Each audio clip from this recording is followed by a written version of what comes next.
Pushpa 2 cinema కంటే నా కొడుకు నాగ చైతన్య సినిమా బెటర్ అంటూ కామెంట్స్ చేశారట అక్కినేని నాగార్జున. ప్రస్తుతానికి వీటికి సంబంధించిన విషయాలైతే సోషల్ మీడియా వేదికగా వైరల్ అవుతున్నట్లుగా సమాచారం. ఫిబ్రవరి 7వ తారీఖున తండేల్ మూవీ ప్రపంచవ్యాప్తంగా అన్ని భాషలలో రిలీజ్ అవడంతో ప్రతి ఒక్క సెలబ్రిటీ కూడా వెళ్తున్నారు. ముఖ్యంగా ఆ సినిమా లవ్ స్టోరీనా లేదంటే వేరే ఏం స్టోరీ అని చెప్పి ప్రతి ఒక్కరు ప్రశ్నార్థకంగానే ఆ సినిమాకి వెళ్తున్నారని చెప్పాలి. ఎందుకంటే డైరెక్టర్ చందు మొండేటి ఇంతకుముందు దానికి సంబంధించి ఎలాంటి కథ కూడా బయటికి వెలికి తీయలేదు. సో కాబట్టి అందరూ కూడా ఆ సినిమా చూడడానికి వెళ్తూ ఉన్నారు. ఇక ఆ సినిమా చూసిన ప్రతి ఒక్కరు కూడా చాలా చాలా బాగుంది. ఇప్పుడు మరి సంక్రాంతిని పురస్కరించుకుని వచ్చిన సినిమాలలో ఈ సినిమా మాత్రం చాలా చాలా బెటర్ ఉంది, నాకైతే చాలా బాగా నచ్చింది అంటూ ప్రతి ఒక్క సెలబ్రిటీలు కూడా మాట్లాడుకొస్తూ ఉన్నారు. ఈ నేపథ్యంలో అక్కినేని నాగార్జున కూడా మాట్లాడుకొస్తూ రీసెంట్గా నేను అల్లు అర్జున్ సినిమా పుష్ప 2 చూశాను. అందులో అల్లు అర్జున్ యాక్టింగ్ అయితే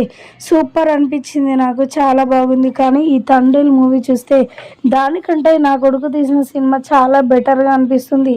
అటు అల్లు అర్జున్ ఇటు నాగ చైతన్య ఇద్దరు బాగానే నటించినప్పటికీ కూడా ఈ సినిమా మాత్రం చాలా బాగా నచ్చింది అంటూ కూడా మాట్లాడుకొచ్చారట అక్కినేని నాగార్జున. ప్రస్తుతానికి వీటికి సంబంధించిన విషయాలు సోషల్ మీడియా వేదికగా వైరల్ అవుతున్నట్లుగా సమాచారం.